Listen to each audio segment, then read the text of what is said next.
Lecture में આપણે 11.1 ના દાખલા ગણેલા। હવે સ્વાધ્યાય 11.2 માં આ લેક્ચરમાં દાખલા ગણીએ। સ્વાધ્યાય 11.2 માં પ્રશ્ન નંબર 1 રકમ વાંચી, ત્યારબાદ દાખલો સમજીએ। રકમ છે ટેબલની ઉપર સમતલ પાટિયું સમલંબ ચતુષ્કોણ આકારનું છે। જો તેની સમાંતર બાજુઓની લંબાઈ 1 મીટર અને 1.2 મીટર હોય અને એની વચ્ચેનું લંબ અંતર 0.8 મીટર હોય તો આ ટેબલના પાટિયાનું ક્ષેત્રફળ શોધો। હવે આપણને કીધું છે મિત્રો કે સમલંબ ચતુષ્કોણ આકારનું પાટિયું છે અને આપણે શું શોધવાનું છે? એમનું ક્ષેત્રફળ। તો સૌપ્રથમ આપણને સમલંબ ચતુષ્કોણના ક્ષેત્રફળનું સૂત્ર યાદ હોવું જોઈએ। સમલંબ ચતુષ્કોણના ક્ષેત્રફળનું સૂત્ર છે 1/2 ગુણ્યા બે સમાંતર બાજુઓનો સરવાળો ગુણ્યા બે સમાંતર બાજુઓ વચ્ચેનું લંબ અંતર। 1/2 મૂકીએ। બે સમાંતર બાજુ કઈ કઈ છે? તો જો 1.2 મીટર અને 1 મીટર એ શું છે? સમાંતર બાજુઓ, એકબીજાની સામસામેની બાજુઓ એટલે કે સમાંતર બાજુઓ છે। એમનું સરવાળો કરવાનો છે તો આપણે કરશું અહીંયા સરવાળો 1.2 પ્લસ 1 ગુણ્યા એમની વચ્ચેનું લંબ અંતર 0.8 જે જો અહીંયા આકૃતિમાં તમે જોઈ શકો છો ઊભી રેખા જે આપેલી છે 0.8 મીટર એ। તો સૂત્રની અંદર કિંમત મૂકી 1/2 ગુણ્યા 1.2 પ્લસ 1 ગુણ્યા 0.8। 1.2 પ્લસ 1 નો સરવાળો થાય 2.2 અને ગુણ્યા 0.8 સાદુરૂપ આપશો એટલે જવાબ આવશે 0.88 મીટર સ્ક્વેર। હજી એકવાર કહું છું, ક્ષેત્રફળ હંમેશા મીટર સ્ક્વેર એકમમાં જ આવે। પરિમિતિ અથવા તો બાજુની લંબાઈ હોય એ આપણે મીટર અથવા તો સેન્ટીમીટર એકમમાં લઈએ, પરંતુ ક્ષેત્રફળને માપવા માટે એકમ છે મીટર સ્ક્વેર અથવા તો સેન્ટીમીટર હોય તો સેન્ટીમીટર સ્ક્વેર। ઓકે, એટલે આ રીતે આપણને ટેબલના પાટિયાનું ક્ષેત્રફળ 0.88 મીટર સ્ક્વેર મળે છે। અહીં પેલો દાખલો અહીંયા પૂર્ણ થાય છે। કરવાનું કાંઈ જ ન હતું, ફક્ત સૂત્ર મૂકવાનું હતું સમલંબ ચતુષ્કોણનું। એ સૂત્રની અંદર કિંમત મૂકવાની, કિંમત મૂકીને સાદુરૂપ આપશો એટલે દાખલાનો જવાબ આવી જશે અને આપણને મળશે સમલંબ ચતુષ્કોણ આકારનું જે ટેબલનું પાટિયું, એ ટેબલના પાટિયાનું ક્ષેત્રફળ 0.88 મીટર સ્ક્વેર આવે છે। બીજો પ્રશ્ન જોઈએ। બીજા પ્રશ્નની આપણે રકમ પહેલા વાંચીએ તો એમાં પણ એમ જ કીધું છે એક સમલંબ આકારનું જે પાટિયું છે એ સમલંબ આકારનું જે પાટિયું છે એનું ક્ષેત્રફળ આપી દીધું। યાદ રાખજો અહીંયા ક્ષેત્રફળ આપેલું છે આપણને 34 સેન્ટીમીટર સ્ક્વેર। તો આપણે શું કરવાનું હશે? આકૃતિમાં જોઈએ પછી રકમ પહેલા વાંચીએ, આકૃતિ જોઈએ પછી દાખલાની શરૂઆત કરીએ। તો જો એની ઊંચાઈ આપેલી છે 4 સેન્ટીમીટર એટલે જો અહીંયા આકૃતિમાં આપેલી છે ઊંચાઈ 4 સેન્ટીમીટર। આ સમલંબની સમાંતર બાજુઓની એક બાજુની લંબાઈ છે 10 સેન્ટીમીટર એટલે જો એક બાજુની લંબાઈ આપણે લખી દીધી નીચે 10 સેન્ટીમીટર આકૃતિ દોરીને। તો આપણે એની બીજી સમાંતર બાજુની લંબાઈ એટલે અહીંયા x આપેલું છે એ x નું માપ શોધવાનું છે। હવે પાછળનો દાખલો એટલે કે પહેલા પ્રશ્નની અંદર શું હતું? બે સામસામેની બાજુ એટલે સમાંતર બાજુઓના માપ આપેલા હતા, એમની વચ્ચેનું લંબ અંતર આપેલું હતું, આપણે ક્ષેત્રફળ શોધવાનું હતું। આ દાખલાની અંદર શું છે? ક્ષેત્રફળ આપી દીધું છે, એક બાજુની માપ અને એમની ઊંચાઈ આપી દીધી છે। તો હવે આપણે શું કરવાનું છે? બીજી બાજુનું માપ શોધવાનું છે। કરવાનું કાંઈ જ નથી, ફક્ત ક્ષેત્રફળનું સૂત્ર મૂકવાનું છે। ક્ષેત્રફળનું સૂત્ર મૂકીએ પહેલા, પછી આપણે એક બાજુ શોધીએ પહેલા। જો સમલંબ ચતુષ્કોણનું ક્ષેત્રફળ 1/2 ગુણ્યા સમાંતર બાજુઓનો સરવાળો ગુણ્યા એમની વચ્ચેનું લંબ અંતર અથવા તો ઊંચાઈ, સરવાળો અને ઊંચાઈ, બરાબર છે। 1/2 મૂક્યું, સમાંતર બાજુનો સરવાળો કેટલો છે? 10 પ્લસ એક્સ. પ્લસ એક્સનો મતલબ શું છે કે બીજી બાજુનું માપ મળ્યું નથી, જે આપણે શોધવાનું છે એટલે એક્સ અહીંયા ધારી લીધું છે, ગુણ્યા એમની વચ્ચેની જે ઊંચાઈ અથવા તો લંબ અંતર છે એ કેટલું છે? 4 સેન્ટીમીટર. એટલે એમાં કિંમત મૂકી 4. હવે 10 પ્લસ એક્સ ગુણ્યા 2. કેમ 2 કર્યું? તો જો અહીંયા છેદમાં જે 2 છે એનો ગુણાકાર 4 સાથે થઈ જાય, બરાબર છે? 2 દુ 4 એટલે ઉડી ગયું. એટલે શું આવશે? 10 પ્લસ એક્સ ગુણ્યા 2. હવે 2 ને આપણે કાઉન્સમાં ગુણીએ તો કાઉન્સમાં ગુણશું એટલે શું આવશે? 10 દુ 20 પ્લસ 2x. 2 ને x સાથે ગુણીએ એટલે 2x.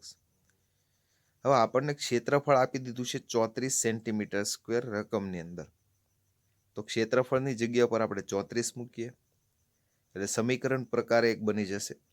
તો 20 પ્લસ 2x બરાબર 34.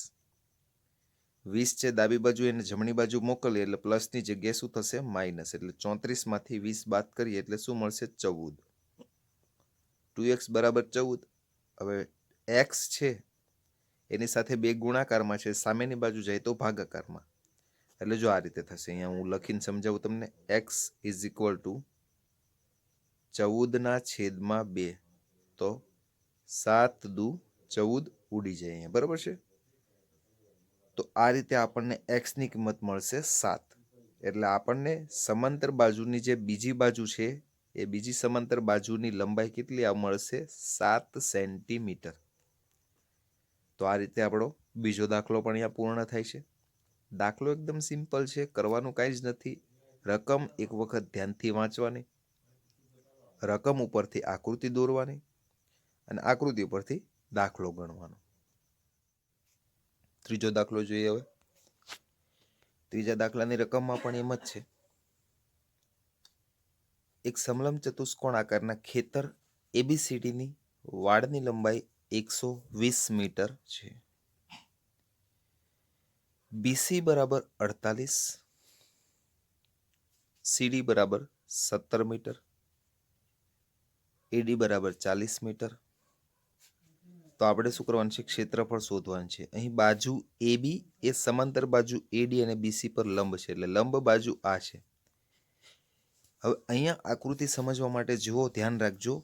આપણને અહીંયા એક નવો શબ્દ આપેલો છે, પરિમિતિ. બરાબર છે? વાડની લંબાઈ મતલબ કે પરિમિતિ આપેલી છે. આપણે ક્ષેત્રફળ શોધવાનું છે, પણ આપણી પાસે જે આ લંબ બાજુ જે AB છે, આકૃતિમાં તમે લાલ કલરથી જોઈ શકો છો, આ એ AB નું માપ નથી આપણી પાસે, પણ આપણી પાસે વાડની કુલ લંબાઈ છે 120 મીટર. કુલ લંબાઈ છે 120 મીટર. આપણે એ લંબાઈનો ઉપયોગ કરીને પહેલા તો AB બાજુનું માપ શોધીએ. તો એના માટે સૂત્ર મૂકીએ, ખેતરની પરિમિતિ. પરિમિતિ મતલબ કે ચારે બાજુની લંબાઈ, એટલે કે વાડની લંબાઈ. પરિમિતિ બરાબર શું થશે? વાડની લંબાઈ, એટલે કે ખેતરની વાડની લંબાઈ. વાડની લંબાઈ એટલે કઈ કઈ બાજુ છે? 4 બાજુ છે, AB, BC, CD અને AD. અને કુલ લંબાઈ કેટલી છે? 120 મીટર રકમમાં આપેલી છે એ. દરેક બાજુનું માપ મૂકીએ આપણે. AB નું માપ આપણી પાસે નથી. BC નું માપ છે 48, CD નું માપ છે 17 અને AD નું માપ છે 40.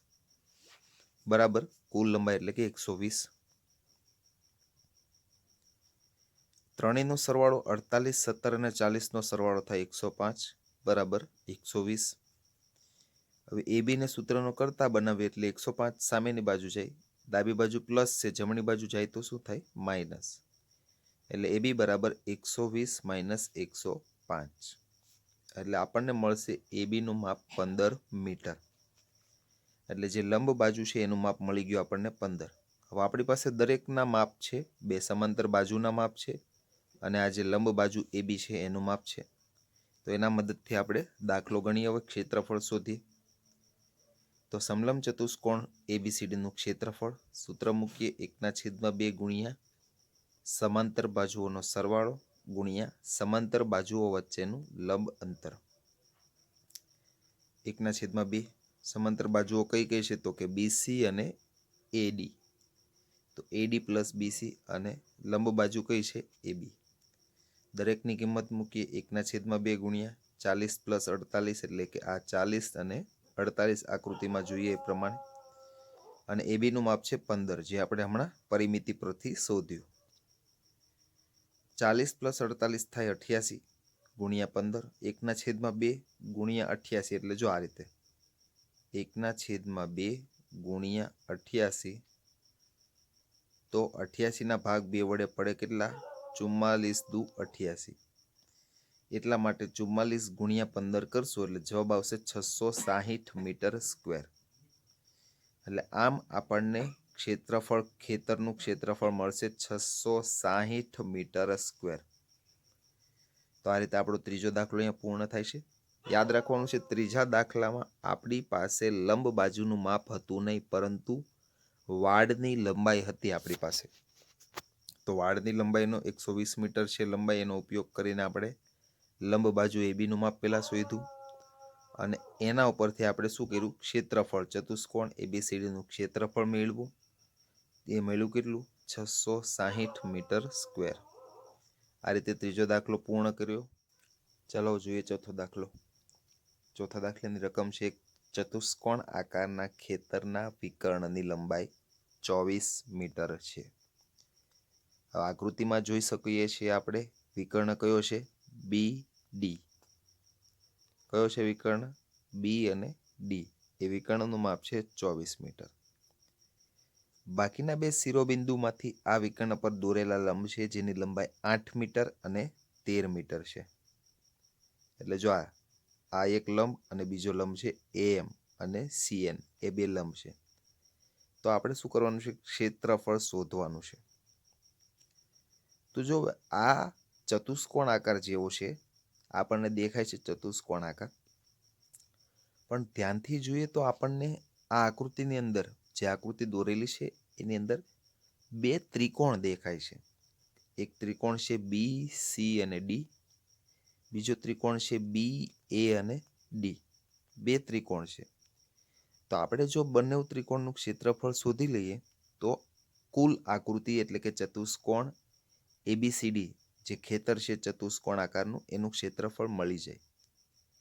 તો ક્ષેત્રફળ શોધવા માટે આપણે શું કરવાનું છે બે ત્રિકોણના ક્ષેત્રફળ શોધવાના. ત્રિકોણના ક્ષેત્રફળનું સૂત્ર છે 1/2 ગુણ્યા પાયો ગુણ્યા વેધ. તો ચલો પહેલા ત્રિકોણ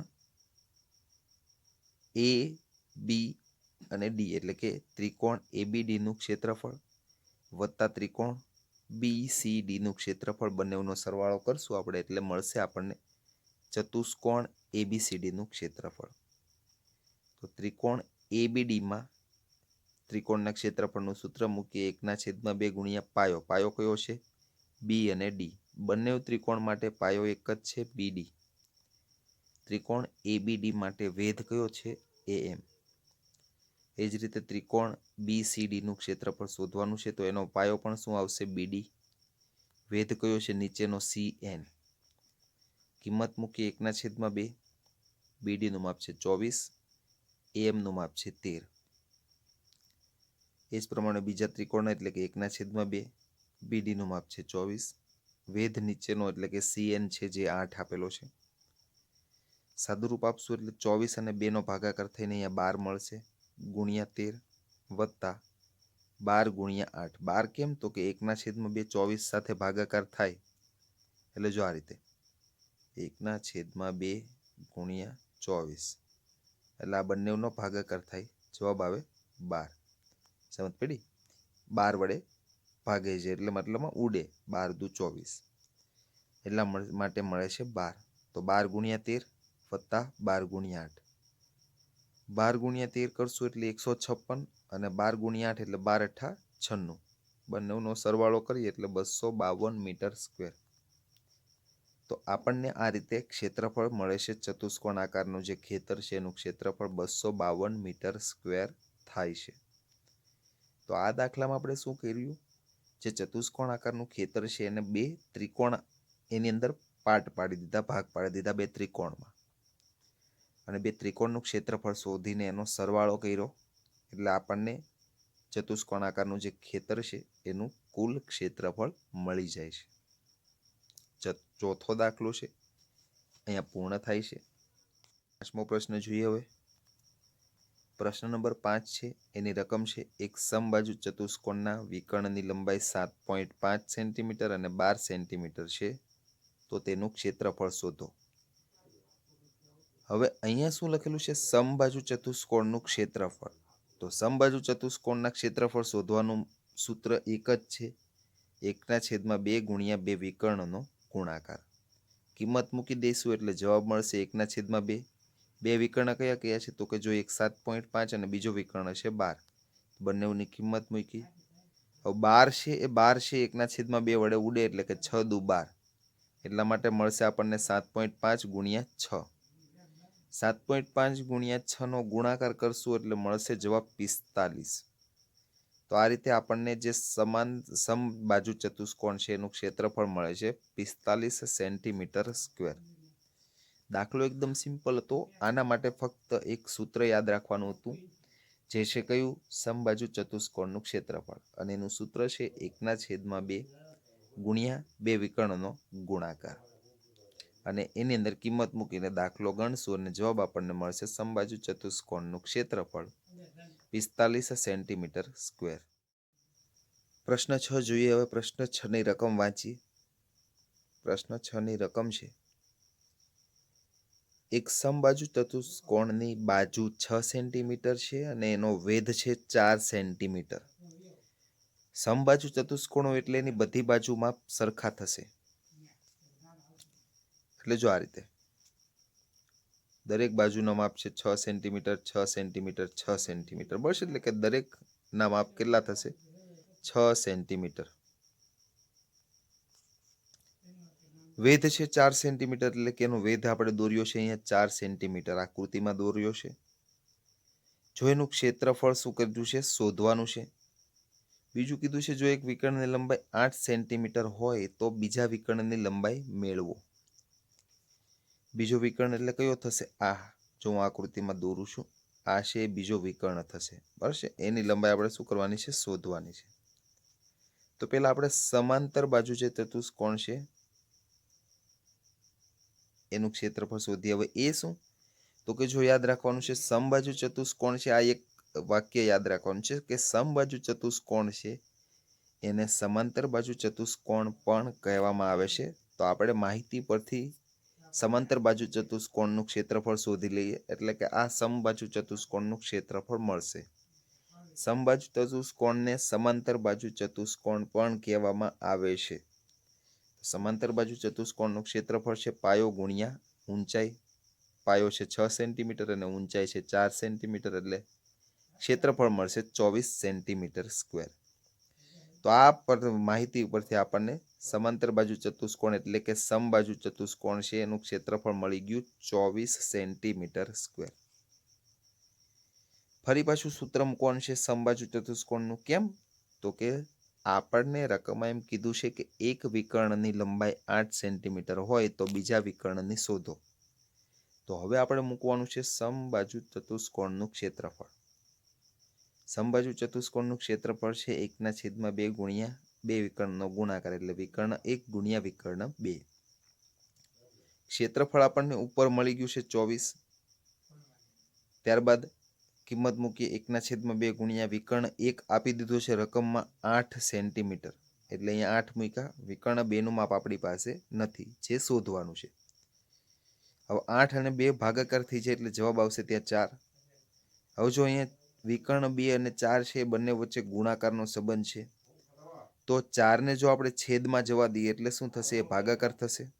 સામેની બાજુ જવા દઈશું એટલે આપણને વિકર્ણ 2 નું માપ મળશે 24/4 એટલે કે 6 ચોક 24 સેન્ટીમીટર. તો આપણને બીજા વિકર્ણની લંબાઈ મળી ગઈ 6 સેન્ટીમીટર. તો આ પ્રમાણે આપણો દાખલા નંબર 6 એટલે કે પ્રશ્ન 6 અહીંયા પૂર્ણ થાય છે. પ્રશ્ન 7 જોઈએ હવે. પ્રશ્ન 7 ની આપણે રકમ વાંચીએ.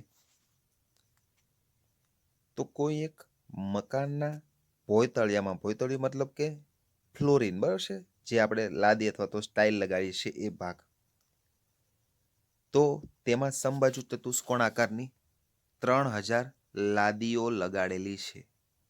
સમબાજુ ચતુષ્કોણ આકારની કેટલી લાદી છે? 3000 લાદી. તો આ લાદીના વિકર્ણની લંબાઈ 45 સેન્ટીમીટર અને 30 સેન્ટીમીટર છે. હવે 1 ચોરસ મીટર લાદી ઘસવાનો ખર્ચ 4 રૂપિયા હોય તો સમગ્ર લાદી ઘસવા માટે કેટલો ખર્ચ થશે? દાખલાની રકમ છે અને દાખલો ખૂબ લેન્ધી છે, પણ સમજવાનું છે કે જો અહીં આપણને વિકર્ણનું માપ આપેલું છે સેન્ટીમીટરમાં અને લાદી ઘસવાનો ખર્ચ આપેલો છે 4 રૂપિયા, એટલે કે ચોરસ મીટરમાં આપેલો છે, તો પહેલાં તો આપણે સેન્ટીમીટરને મીટરમાં ફેરવવાનું રહેશે. ત્યારબાદ આગળ દાખલો ગણવાનો છે. પહેલાં તો આપણે એક લાદીનું ક્ષેત્રફળ શોધીએ. 3000 લાદીઓ છે, એમાંથી એક લાદીનું વિકર્ણનું માપ આપેલું છે, તો આપણે શું કરીએ? એક લાદીનું ક્ષેત્રફળ શોધીએ. તો એક લાદીનું ક્ષેત્રફળ એટલે શું થશે? 1/2 ગુણ્યા 2 વિકર્ણનો ગુણાકાર. કારણ કે આપણને કીધું છે સમબાજુ ચતુષ્કોણ, અને સમબાજુ ચતુષ્કોણના ક્ષેત્રફળ શોધવા માટે 1/2 ગુણ્યા 2 વિકર્ણનો ગુણાકાર લેવાનો. તો 1/2, એક વિકર્ણ છે 45 અને બીજો વિકર્ણ છે 30. બંનેનો ગુણાકાર કરીએ 45. હવે 30 છે 2 વડે ભાગે એની શું થઈ જશે? 15. 30 આ રીતે 1/2 ગુણ્યા 30 છે, તો 30 ઉડી જશે અને અહીંયા થશે 15. રેડી? એટલા માટે ત્યાં 15 લખેલું છે. હવે 15 અને 45નો ગુણાકાર થાય છે 675 સેન્ટીમીટર સ્ક્વેર. હવે કુલ લાદીની સંખ્યા છે આપણી પાસે 3000. તો હવે કુલ ક્ષેત્રફળ શોધવું હોય તો કઈ રીતે? તો કે એક લાદીનું ક્ષેત્રફળ ગુણ્યા કુલ લાદી. એક લાદીનું ક્ષેત્રફળ 675 ઉપર મળ્યું છે અને કુલ લાદી છે 3000. બંનેનો ગુણાકાર કરશું એટલે જવાબ મળશે 20,25,000 સેન્ટીમીટર સ્ક્વેર. કેટલું મળશે? 20,25,000 સેન્ટીમીટર સ્ક્વેર. એટલે આ મળ્યું છે ભોયતળિયાનું કુલ ક્ષેત્રફળ 20,25,000 સેન્ટીમીટર સ્ક્વેર. હવે આપણે સેન્ટીમીટર સ્ક્વેરને ચોરસ મીટર એટલે કે મીટર સ્ક્વેરમાં ફેરવવાનું છે. તો એના માટે 1 મીટર એટલે શું થશે? 100 સેન્ટીમીટર. તો 1 મીટર સ્ક્વેર એટલે આપણે 100 સેન્ટીમીટરને 2 વાર ગુણીએ એટલે 100 ગુણ્યા 100 સેન્ટીમીટર સ્ક્વેર થાય. અને 100 ગુણ્યા 100 એટલે 10,000 સેન્ટીમીટર સ્ક્વેર. રેડી? તો 20,25,000 સેન્ટીમીટર સ્ક્વેર બરાબર શું થશે? 20,25,000 છેદમાં 100 ગુણ્યા 100, અને આ છેદ ઉડાડશું આપણે એટલે જવાબ મળશે 2025 મીટર સ્ક્વેર. શું મળશે? 2025. છેદ એટલે કે 0,0,0,0 ઉડશે, શું મળશે? 2025 છેદમાં 10 મીટર સ્ક્વેર. પછી આપણે ત્રિરાશિ મૂકવાની છે કે જો 1 ચોરસ મીટર લાદી ઘસવાનો ખર્ચ 4 રૂપિયા, તો ભોયતળિયાની કુલ લાદી શોધવા ઘસવાનો ખર્ચ કેટલો? તો કે 2025 છેદમાં 10 ગુણ્યા 4. હવે 2025 છેદમાં 10 ગુણ્યા 4નું સાદુરૂપ આપવાનું છે. તો એના માટે આપણે શું કરશું? 2025 છેદમાં 10 ગુણ્યા 4 છે, એના પહેલા ભાગ પાડશું. જો આ રીતે 2025 એટલે જો હું અહીંયા લખીને સમજાવું છું તમને લોકોને. જો અહીંયા 4 છેદમાં 10 હોય તો શું આવશે? 2 દુ 4 અને 5 દુ 10, એ રીતે 2 ઉડી જાય. પછી 5નો ભાગ છે એ કોની સાથે ચલાવવાનો છે? 2025 સાથે. 2025 ભાગ્યા 5 કરશો, જે જવાબ મળશે એને તમારે 2 વડે ગુણવાનો છે. એટલે તમને જવાબ મળશે 810 રૂપિયા. કેટલા? 810 રૂપિયા. એટલે મતલબમાં લાદી ઘસવાનો ખર્ચ કેટલો થશે? 810 રૂપિયા મીટર. રેડી? તો આ રીતે પ્રશ્ન 7નો જવાબ પણ અહીંયા આવી જાય છે અને 7મો પ્રશ્ન પણ પૂર્ણ થાય છે. હવે સ્વાધ્યાય 11.2ના બાકીના જેટલા પણ દાખલા છે એ દરેકે દરેક દાખલા જાતે કરવાના છે તમારે લોકોએ. સ્વાધ્યાય 11.2 અહીંયા પૂર્ણ થાય છે. બાકીના જેટલા પણ દાખલા છે 3-4 દાખલા છે તમારે લોકોએ જાતે કરવાના છે. વિડીયોમાં જોયું એ પ્રમાણે જેટલા પણ પ્રશ્ન છે સ્વાધ્યાય 11.2ના એ દરેકે દરેક પ્રશ્ન વ્યવસ્થિત નોટબુકમાં એકવાર લખવાના છે જાતે. નોટબુક દરેક વિદ્યાર્થીઓની ચેક થશે, એટલા માટે વ્યવસ્થિત સ્વાધ્યાય 11.2 છે નોટબુકની અંદર લખવાનું છે. અને અહીંયા આપણો લેક્ચર પૂર્ણ કરીએ છીએ. બાકીના લેક્ચર એટલે કે આ આપણા આવતા લેક્ચરની અંદર આપણે સ્વાધ્યાય 11.3ના દાખલા ગણીશું. હવે સ્વાધ્યાય 11.1 અને 11.2ની વચ્ચે જે ઉદાહરણના દાખલાઓ છે એ ઉદાહરણના દાખલાઓ પણ નોટબુકની અંદર વ્યવસ્થિત એકવાર લખવાના છે. જાતે દાખલા ગણવાના છે દરેક વિદ્યાર્થી મિત્રોએ. વ્યવસ્થિત દાખલા ગણશો. ઓકે, તો અહીં હવે આપણે લેક્ચરને એન્ડ કરીએ છીએ, મતલબમાં લેક્ચર પૂર્ણ કરીએ છીએ. બાકીનું જે 11.3 છે સ્વાધ્યાય એ આપણે આવતા લેક્ચરમાં ગણીશું. વિડીયોનું પૂર્ણ થાય છે અહીં.